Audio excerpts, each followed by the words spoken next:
Introducing the Wildcat. It'll replace the aged Lynx helicopters on board Royal Navy ships at sea, in operational theatres post-Afghanistan and in providing the UK's rapid response to any developing crisis. It's been a long time coming, but it doesn't look that different. It looks very similar to a Lynx, that's what everyone keeps saying, but it's not. It's a completely modernised, more capable, different aircraft. It's gone the same way as the Mark 9 on the engine side. Just the cockpit alone, TV screens, they've taken away the gauges. So again, to look at it, if you knew nothing about aircraft, you could tell it's moving into the 21st century finally. The Wildcat fielding team's tasked with readying the airframe for military use. Experienced Lynx pilots and engineers work alongside the Augusta Westland contractors to bed in the aircraft and pass on advice to those who'll use it in anger from next year. It's a huge step forward in the right direction. It's probably got most of the things that I was after years ago. As a Lynx pilot, I wanted better communications, better displays, a better sight, and I've now got all of those.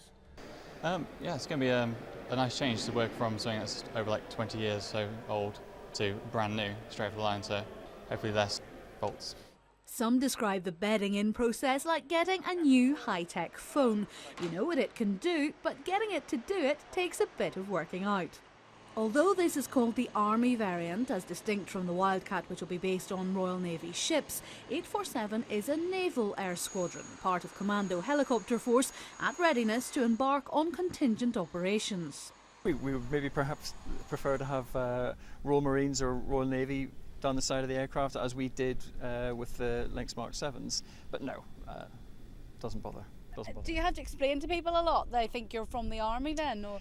A lot of the members of the public will sort of get confused and assume that you're either Air Force, generally because you fly a helicopter, or that you're the Army. And when naval officers step out with their naval rank on, it does confuse people.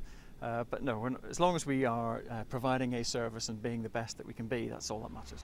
It's been a big year for 847. After a tour of Afghanistan, the squadron said goodbye to a familiar old airframe and moved across the airfield, while work is done to ready Yeovilton for the influx of the Army Air Corps Wildcat contingent, the Aviation Reconnaissance Force.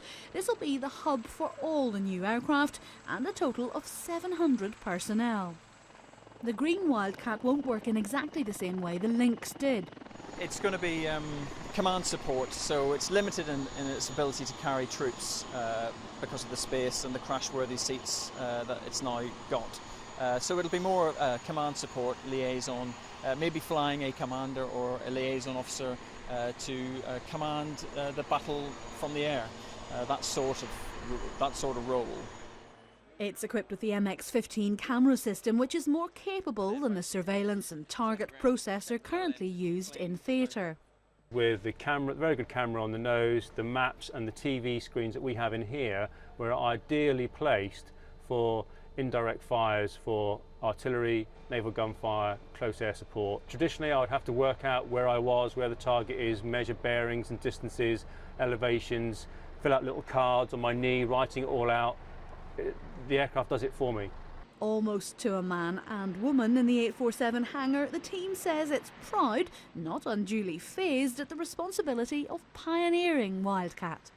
Oh, everyone's really excited about being the first ones because they're showing the rest of the forces how to do it. Basically, it all starts with them. The MOD says a third of the total fleet of 62 Wildcat have been delivered so far, as the handover continues.